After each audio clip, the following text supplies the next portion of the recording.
जनपद संभल के चंदौसी में आए मेरठ के सांसद राजेंद्र अग्रवाल भाजपा के प्रबुद्ध वर्ग सम्मेलन में पहुंचे। सांसद राजेंद्र अग्रवाल ने मीडिया से बात करते हुए कहा, पूजा पद्धति बदलने से किसी के पुरखे नहीं बदलते हैं। हम पहले से ही कहते आए हैं कि हिंदुस्तान के मुस्लिमों के पुरखे बाबर नहीं, श्री राम हैं। सांसद राजेंद्र अग्रवाल ने ये भी कहा कि भाजपा बिना किसी भेदभाव के काम करने वाली पार्टी है। प्रधानमंत्री नरेंद्र मोदी ने गरीबों के 300 योजनाएं संचालित की हैं। उन्होंने सत्ता को सेवा के साथ जोड़ा और लगातार अखंड परिश्रम बिना रुके कर रहे हैं। सांप्रदायिकता विपक्ष के दिमाग में घुसी हुई है। भाजपा सबका साथ, सबका विकास, सबका साथ को लेकर काम करने वाली पार्टी है। नहीं, कोई कार्रवाई नहीं कर रहे हैं, उनकी जांच कर रहे हैं। कोई अवैध तो नहीं हो रहा है कुछ, क्योंकि बहुत सारे मदरसों के बारे में रिपोर्ट आती है कि वहां पर आतंकवादी गतिविधियों को प्रश्रय दिया जाता है। और जहां तक आरएसएस की बात है, हालांकि उसके लिए वो अपनी बात कहने में सक्षम है, हम शुरू से ही मानते आए हैं कि हिंदुस्तान में रहने वाले मुस्लिम मूलतः हिंदू ही है। वो अपना किसी वजह से उन्होंने पूजा पद्धति बदली होगी, लेकिन पूजा पद्धति बदलने से पुरखे नहीं बदलते। हम शुरू से कहते आए हैं और हमें समझाते आए हैं कि भाई बाबर आपका पुरखा नहीं है, आपके पुरखे राम है। तो ये जो सारी बात है, ये फर्क है।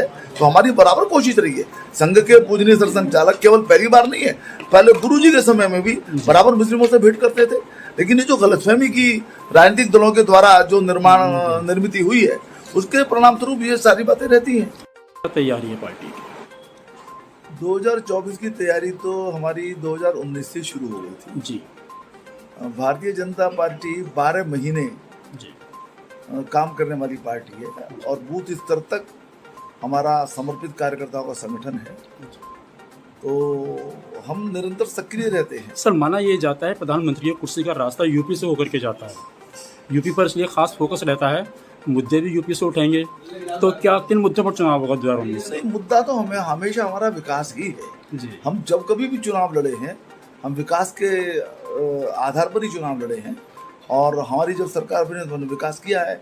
हम वोट बैंक की राजनीति हम करते नहीं है। लेकिन सर, जो विपक्षी पार्टियां हैं उनका ये कहना है कि बीजेपी सरकार जो है इस बार हिंदू मुस्लिम कर रही है।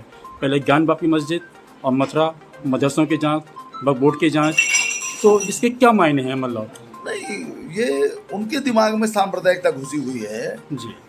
जो विपक्षी दल हैं, उन्होंने वास्तव में सांप्रदायिकता की राजनीति की। हम तो सबका साथ सबका विकास की राजनीति कर रहे हैं और केवल कह नहीं रहे हम माननीय प्रधानमंत्री जी ने या माननीय मुख्यमंत्री जी ने जो भी कार्यक्रम बताए, हमें कोई बताए हमने कोई भेद किया हो, हम भेद करते ही नहीं है। ये जो विषय हैं, ये तो आस्था के विषय पहले से उठ ही रहे थे। ये जो सांप्रदायिक राजनीति के कारण से, वोट बैंक राजनीति के कारण से जो अन्य दल हैं, विपक्षी दल हैं, उनको दबाए रहते थे। अब न्यायालय फैसले कर रहे हैं, पार्टी थोड़ी फैसला कर रही है। तो ये जो वास्तव में जो एजेंडा सांप्रदायिकता का है, ये विपक्ष का है।